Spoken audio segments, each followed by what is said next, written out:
Hello ಸ್ನೇಹಿತರೆ, Kannada mister info ಚಾನಲ್ಗೆ ನಿಮಗೆಲ್ಲರಿಗೂ ಸ್ವಾಗತ. ಇವತ್ತು ನಾನು ತುಂಬ ದಿನ ಆದ ನಂತರ ಒಂದು ಹಾರರ್ ಸ್ಟೋರಿನ ಎಕ್ಸ್ಪ್ಲೇನ್ ಮಾಡ್ತೀನಿ. ಅದು ಒಂದು ಹಾಂಟೆಡ್ ವಿಲೇಜ್ ಬಗ್ಗೆ. ಆ ಊರಿನ ಹೆಸರು ಕುಲ್ದಾರ ಅಂತ. ನಿಮಗೆ ಗೊತ್ತಿರಬಹುದು ಈ ಪ್ಲೇಸ್ ಬಗ್ಗೆ. ಹಿಂದಿಲಿ ಒಂದು ಮೂವಿ ಕೂಡ ಮಾಡಿದ್ದಾರೆ, ಕಾಲು ಅಂತ ಅದರ ಹೆಸರು. ಹಿಂದೆ ಅದನ್ನ ಎಕ್ಸ್ಪ್ಲೇನ್ ಮಾಡಿದ್ದೆ ಕೂಡ, ನೀವು ಹೋಗಿ ನೋಡ್ಬೋದು. ಸಂಜೆ 6 ಗಂಟೆ ಮೇಲೆ ಈ ಊರಿನೊಳಗೆ ಹೋಗಬಾರ್ದಂತ ಹೇಳ್ತಾರೆ. ಆ ಇಡೀ ಊರು ಇವಾಗ ಅಬೌಂಡ್ ಆಗಿದೆ. ಅಂಥದ್ದು ಆ ಊರಲ್ಲಿ ಏನಾಗಿತ್ತು ಅಂತ ನಾನಿವತ್ತು ನಿಮಗೆ ಡೀಟೇಲ್ ಆಗಿ ತಿಳಿಸಿಕೊಡ್ತೀನಿ. ಒಂದು ವೇಳೆ ಈ ಕತೆ ಇಷ್ಟ ಆದರೆ ದಯವಿಟ್ಟು ಲೈಕ್ ಕಮೆಂಟ್ ಆಗಿ ಶೇರ್ ಮಾಡಿ. ಸೊ ಹಾಗಾದರೆ ಹೆಚ್ಚಿನ ಟೈಮ್ ವೇಸ್ಟ್ ಮಾಡದೆ ಸೀದಾ ಈ ಕತೆಗಡೆ ಹೋಗೋಣ.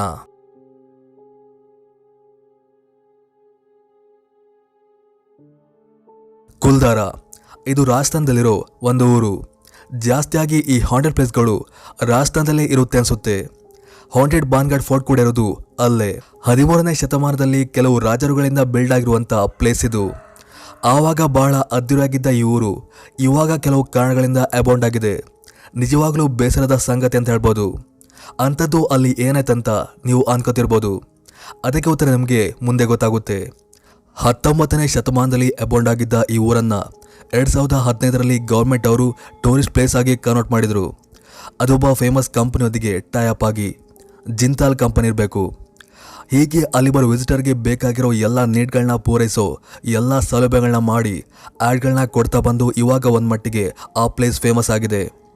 ಆದರೆ ಅಲ್ಲಿಗೆ ವಿಸಿಟ್ ಕೊಟ್ಟ ಆಲ್ಮೋಸ್ಟ್ ಎಲ್ಲ ಜನಗಳಿಗೆ ಕೂಡ ದೆವ್ವದ ಎಕ್ಸ್ಪೀರಿಯನ್ಸ್ ಆಗಿದೆ ಅಂತ ಹಲವರು ತಮ್ಮ ಎಕ್ಸ್ಪೀರಿಯನ್ಸನ್ನು ಶೇರ್ ಮಾಡ್ಕೊಂಡಿದ್ರು. ಅದಕ್ಕೋಸ್ಕರ ನೈಟ್ ವೇಳೆ ಅಲ್ಲಿಗೆ ಪ್ರವೇಶವನ್ನೇ ರದ್ದು ಮಾಡಿಬಿಟ್ರು. ಇದು ಟೂರಿಸ್ಟ್ ಪ್ಲೇಸ್ ಆಗಿ ಬದಲಾಗೋ ಮುನ್ನ ಅಂದರೆ 2010ನೇ ಇಸ್ವಿಯಲ್ಲಿ ಇಂಡಿಯಾದ ಫೇಮಸ್ ಗೋಸ್ಟ್ ಹಂಟರ್ ಒಬ್ಬರಾದ ಗೌರವ್ ತಿವಾರಿ ಅನ್ನೋರು ತಮ್ಮ 18 ಜನ ಟೀಮ್ ಒಂದಿಗೆ ಆ ಪ್ಲೇಸ್ಗೆ ಭೇಟಿ ಕೊಟ್ಟಿದ್ರು. ಅಲ್ಲಿ ನಿಜವಾಗ್ಲೂ ಭೂತ ಇಲ್ವಾ ಅಥವಾ ಉಂಟಾ ಅಂತ ಚೆಕ್ ಮಾಡೋಕೆ. ಶಾಕಿಂಗ್ಲಿ ಅಲ್ಲವರಿಗೆ ದೆವ್ವದ ಎಕ್ಸ್ಪೀರಿಯನ್ಸ್ ಆಗಿದೆ ಅಂತೆ. ಲೈಕ್ ಯಾರದೋ ನೆರಳು ಮೂವ್ ಆದಂತೆ, ಯಾರದೋ ಪಿಸುಮಾತು ಕೇಳಿದಾಗೆಲ್ಲ ಎಕ್ಸ್ಪೀರಿಯನ್ಸ್ ಆಗಿದೆ ಅಂತೆ. ಅಂದ್ರೆ ಅಲ್ಲಿ ದೆವ್ವ ಇರೋದು ನಿಜ ಅಂತ ಅರ್ಥ.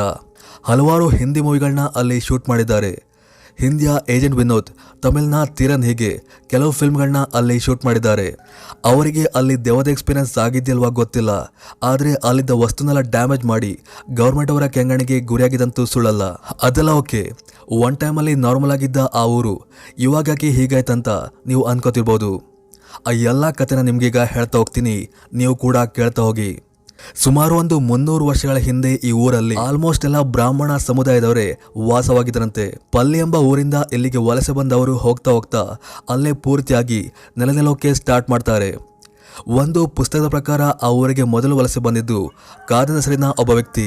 ಅವನು ಆ ಊರಲ್ಲಿ ಒಂದು ಕೆರೆಯನ್ನು ನಿರ್ಮಾಣ ಮಾಡಿ ಕುಲ್ದಾರ್ ಎಂಬ ಊರಿಗೆ ಬುನಾದಿಯನ್ನು ಹಾಕಿದ್ದ.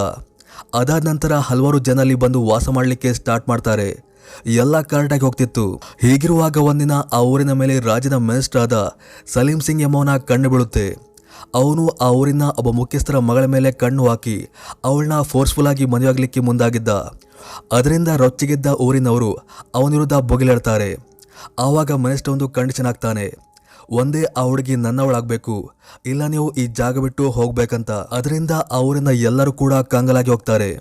ಇವಾಗೇನು ಮಾಡೋದಂತ ತುಂಬೊತ್ತಿನ ಕಾಲ ಡಿಸ್ಕಸ್ ಮಾಡಿ ನಂತರ ಒಂದು ನಿರ್ಧಾರಕ್ಕೆ ಬರ್ತಾರೆ. ಅದೇನಪ್ಪ ಅಂದ್ರೆ ಈಗಿಂದೀಗಲೇ ಈ ಊರು ಖಾಲಿ ಮಾಡಿ ಬೇರೆ ಕಡೆ ಹೋಗೋದೇ ಒಳ್ಳೇದಂತ. ಊರಿನ ಎಲ್ಲಾ ಜನ ಕೂಡ ರಾತ್ರಿ ಆ ಊರು ಖಾಲಿ ಮಾಡಿ ಬೇರೆ ಕಡೆ ಶಿಫ್ಟ್ ಆಗ್ತಾರೆ. ಆದ್ರೆ ಹೋಗುವಾಗ ಅವರು ಅಲ್ಲೊಂದು ಶಾಪ್ ಹಾಕಿ ಹೋಗ್ತಾರೆ, ಇನ್ಮೇಲಿಂದ ಈ ಊರಲ್ಲಿ ಯಾರು ಕೂಡ ಇರಬಾರ್ದು, ಇದೀಗೆ ಅಬೌಂಡ್ ಆಗಿರ್ಬೇಕಂತ. ಆ ಒಂದು ಶಾಪದ ಎಫೆಕ್ಟು ಇಲ್ಲ ಬೇರೆಂದಕ್ಕೋ ಗೊತ್ತಿಲ್ಲ, ಆವತ್ತಿಂದ ಅಬೌಂಡ್ ಆದ ಊರು ಇವಾಗ ಕೂಡ ಹಾಗೆ ಇದೆ. ಇದು ಆ್ಯಕ್ಚುಲಿ ಆ ಊರಿನ ಹಿಂದಿರೋ ಭಯಾನಕವಾದ ಕತೆ. ಶಾಪಲ್ಲ ಓಕೆ, ಅದರಲ್ಲಿ ಭೂತದ ಕಾಟ ಹೇಗೆ ಶುರುವಾಯಿತು ಅಂತ ನಾನು ಕೂಡ ಅನುಮಾನ ಇದೆ. ಇದೇ ಭೂತದ ಕಾಟಕ್ಕೆ ಹೆದರ್ಕೊಂಡು ಗೌರ್ಮೆಂಟ್ ಅವರು ಆ ವಿಲೇಜ್ಗಿಂತ ತುಂಬ ದೂರ ಒಂದು ದೊಡ್ಡ ಗೇಟನ್ನು ಮಾಡಿ ಸಂಜೆ ವೇಳೆ ಇಲ್ಲಿಗೆ ಪ್ರವೇಶ ಇಲ್ಲ ಅಂತ ಇಡೀ ಬಾಗಿಲನ್ನೇ ಕ್ಲೋಸ್ ಮಾಡ್ತಿದ್ರು. ಹಾಗೆ ಆ ಊರಲ್ಲಿ ಜಾಸ್ತಿಯಾಗಿ ಮಕ್ಕಳ ಆತ್ಮಗಳ ಕಾಟ ಉಂಟಂತ ಸುದ್ದಿ ಇದೆ. ತುಂಬ ಜನಕ್ಕೆ ರಾತ್ರಿ ವೇಳೆ ಆ ಮಕ್ಕಳ ಕೂಗಾಟವೆಲ್ಲ ಕೇಳಿ ಬಂದಿದೆ ಅಂತೆ. ನಿಜವಾಗ್ಲೂ ಸುಳ್ಳ ಇಲ್ಲ ನಿಜವಾ ಅಂತ ದೇವರಿಗೆ ಗೊತ್ತು. ಆದರೆ ಜಾಲತಾಣದಲ್ಲಿ ಹುಡುಕಿದ್ರೆ ಆ ಜಾಗ ಹಾಂಟೆಡ್ ಅಂತ ಹಲವಾರು ಜನ ಹೇಳಿರುವ ಉದಾಹರಣೆಗಳನ್ನ ನಾವು ನೋಡ್ತೇವೆ. ಅಂತ ಕೆಲವು ಘಟನೆಗಳನ್ನ ನಾನು ನಿಮಗೆ ಇವತ್ತು ಹೇಳ್ತೇನೆ. ನಿಜವಾ ಸುಳ್ಳ ಎಂಬುದನ್ನು ನೀವೇ ಹೇಳಿ. ಆವತ್ತು ಆದಿತ್ಯವಾರ ಸೈಮನ್ ಹಾಗೆ ಅವನ 3 ಜನ ಸ್ನೇಹಿತರು ಪ್ರವಾಸಕ್ಕೆ ಅಂತ ರಾಜಸ್ಥಾನಕ್ಕೆ ಹೋಗ್ತಾರೆ. ಎಲ್ಲ ಜಾಗವನ್ನು ಸುತ್ತಾಡಿದ ನಂತರ ಇನ್ನೇನು ಅಲ್ಲಿಂದ ಹೊರಡಬೇಕು. ಆವಾಗ ಅವರಿಗೆ ರೈಲ್ವೆ ಠಾಣೆಯಲ್ಲಿದ್ದ ಒಬ್ಬ ವ್ಯಕ್ತಿ ಮೂಲಕ ಕುಲ್ದಾರ ಬಗ್ಗೆ ಗೊತ್ತಾಗಿ ಅದೇ ರಾತ್ರಿ ಪ್ರಯಾಣ ಸ್ಟಾರ್ಟ್ ಮಾಡಿ ಅವರು ಆ ಊರನ್ನು ತಲುಪ್ತಾರೆ. ಅದರಲ್ಲಿ 6 ಗಂಟೆ ಮೇಲೆ ಪ್ರವೇಶ ಇರದೇ ಇರೋ ವಿಷಯ ಪಾಪ ಅವರಿಗೆ ಗೊತ್ತಿರೋದಿಲ್ಲ. ಇವಾಗೇನು ಮಾಡೋದು? ವಾಪಸ್ ಹೋಗುವಂತ ಒಬ್ಬ ಹೇಳಿದಾಗ ಇಲ್ಲಿವರೆಗೆ ಬಂದು ವಾಪಸ್ ಹೋದರೆ ಏನು ಪ್ರಯೋಜನ? ನಾವು ನೋಡಿ ಹೋಗ್ಬೇಕಂತ ಅಲ್ಲಿದ್ದ ಕಾವಲುಗಾರನ್ನ ಹೋಗಿ ವಿಚಾರಿಸ್ತಾರೆ. ಅಕ್ಕಪಕ್ಕದಲ್ಲಿ ನೆಲೆದಿರಲಿಕ್ಕೆ ಯಾವುದಾದ್ರೂ ಬಾಂಗಲೆ ಉಂಟಂತ. ಅದಕ್ಕೆ ಆ ವ್ಯಕ್ತಿ ಹೇಳ್ತಾನೆ, ಇಲ್ಲ ಸರ್, ಈ ಕಾವಲು ಬಾಗಿಲು ಬಿಟ್ಟರೆ ಇಲ್ಲೇನೂ ಕೂಡ ಇಲ್ಲ. ಒಂದು ಕೆಲಸ ಮಾಡಿ, ನೀವು ಕಾರ್ ತಗೊಂಡು ಒಳಗೋಗಿ, ಆದರೆ ಜಾಸ್ತಿ ದೂರ ಹೋಗಬೇಡಿ.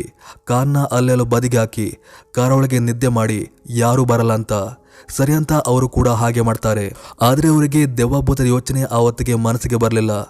ಯಾವುದೇ ಚಿಂತಿಲ್ಲದೆ ಆರಾಮಾಗಿ ನಿದ್ದೆ ಮಾಡ್ತಾರೆ. ಒಂದು ಸುಮಾರು 10-11 ಗಂಟೆ ಇರ್ಬೋದು. ಆವಾಗ ಕಾರ್ನ ಸುತ್ತಮುತ್ತ ಯಾರೋ ತಿರುಗಿದ ಹಾಗೆ ಇವರಿಗೆ ಭಾಸವಾಗುತ್ತೆ. ಹಾಗೆ ವಿಂಡೋ ಹತ್ತಿರ ಯಾರೋ ಬಂದು ನಿಂತಾಗಲ್ಲ.